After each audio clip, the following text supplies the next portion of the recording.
ഒരു 1950 മുതൽ ഇങ്ങോട്ടുള്ള നമ്മുടെ കേരളത്തിൻ്റെ ഒരു രാഷ്ട്രീയ ചരിത്രം പരിശോധിച്ച് കഴിഞ്ഞാൽ സ്വാഭാവികമായിട്ടും നമ്മൾ കാണുന്നത് ഇപ്പം അന്ന് കണ്ട പോലെയുള്ള വിമോചന സമരവും ഒക്കെ അതിൻ്റെ ഒരു പശ്ചാത്തലത്തിൽ നോക്കിക്കഴിഞ്ഞാൽ ക്രൈസ്തവരെ സംബന്ധിച്ച് അവരുടെ ഒരു നാച്ചുറൽ ചോയ്സ് ആയിട്ട് അവർ പലപ്പോഴും വലതുപക്ഷത്തെയും കോൺഗ്രസിനെയൊക്കെ കണ്ടിരുന്നു.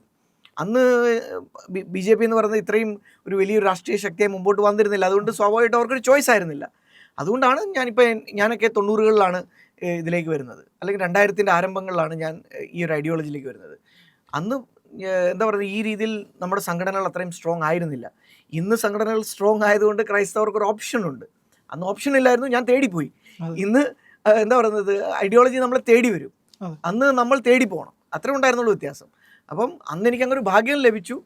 അപ്പം ഞാൻ പിന്നെ ജന്മന ഒരു എന്താ പറയുക, ഞാൻ എന്തിൽ വിശ്വസിക്കുന്നതല്ല അടിയുറച്ച് നിൽക്കുന്നൊരു വ്യക്തിയാണ്.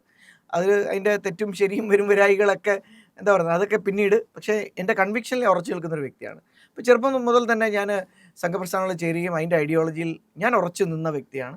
അപ്പോൾ അതുകൊണ്ട് ഒരിക്കലും എനിക്ക് എന്താ പറയുക അതിലൊരു സംശയമോ ഒന്നും തോന്നിയിട്ടില്ല. പിന്നെ ഞാൻ പ്രവർത്തിച്ചു തുടങ്ങിയപ്പോൾ, സംഘപ്രസ്ഥാനങ്ങളൊക്കെ പ്രവർത്തിച്ചു തുടങ്ങിയപ്പോൾ എനിക്ക് കിട്ടിയൊരു അനുഗ്രഹം, ഞാൻ എവിടെയൊക്കെ പ്രവർത്തിച്ചിട്ടുണ്ടോ അവിടെ എല്ലാം എന്നെ വലിയ രീതിയിൽ ഒരു കരുതൽ എനിക്ക് കിട്ടിയിട്ടുണ്ട്. ഞാൻ വിവേകാനന്ദ കേന്ദ്രത്തിൽ പ്രവർത്തിച്ചപ്പോഴും, ഭാരതീയ വിചാര കേന്ദ്രമായിട്ട് ചേർന്ന് പ്രവർത്തിച്ചപ്പോഴും, അതല്ല കുറച്ച് സമയം ഞാൻ സ്വദേശിയായിട്ട് ചേർന്ന് പ്രവർത്തിച്ചപ്പോഴും, BJP ആയിട്ട് ചേർന്ന് പ്രവർത്തിക്കുമ്പോഴും, അങ്ങനെ ഏതൊരു സംഘടനയായിട്ട് ചേർന്ന് പ്രവർത്തിക്കുമ്പോഴും എനിക്കൊരു കരുതൽ സംഘടനയുടെ ഭാഗത്തു നിന്നുണ്ടായിട്ടുണ്ട്.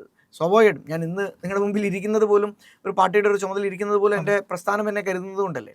അപ്പോൾ ആ കരുതൽ എനിക്ക് എന്നും ഉണ്ടായിരുന്നു. ഞാൻ കാര്യാലയങ്ങളിൽ താമസിച്ചിട്ടുള്ള വ്യക്തിയാണ്. വിവേകാനന്ദ കേന്ദ്രത്തിൻ്റെ കാര്യത്തിൽ വർഷങ്ങൾ താമസിച്ചിട്ടുള്ള വ്യക്തിയാണ് ഡൽഹിയിൽ. അവിടെ ഒന്നും ഒരിക്കലും ഒരു വേർതിരിവോ എന്തെങ്കിലും ഒരു എന്താ പറയുക, ഞാൻ മറ്റൊരു ദൈവവിശ്വാസത്തിലുള്ള വ്യക്തി, അതിൽ നിന്ന് വരുന്ന വ്യക്തി, അതുകൊണ്ട് എന്നോട് ഒരു പ്രത്യേക തരത്തിലുള്ള ഒരു ഡിസ്ക്രിമിനേഷൻ അങ്ങനെയൊന്നും ഒരിക്കലും ഉണ്ടായിട്ടില്ല. അപ്പോൾ അത് കാരണം, അത് മാത്രവുമല്ല എന്നെ എന്നും ചേർത്ത് പിടിച്ചിട്ടുള്ള പ്രസ്ഥാനമാണ്, ഒരു ഒരു ഒരു സംഘടനാ രീതിയാണ്. അതുകൊണ്ട് സ്വാഭാവികമായിട്ടും എനിക്കതിൽ വളരാനുള്ള അവസരം അവർ തന്നു. സംഘടനാപരമായിട്ടും സാമൂഹികപരമായിട്ടും ഒരു നല്ല പ്രവർത്തനമായിട്ടും വളരാനുള്ളൊരു അവസരം എനിക്ക് ലഭിച്ചു.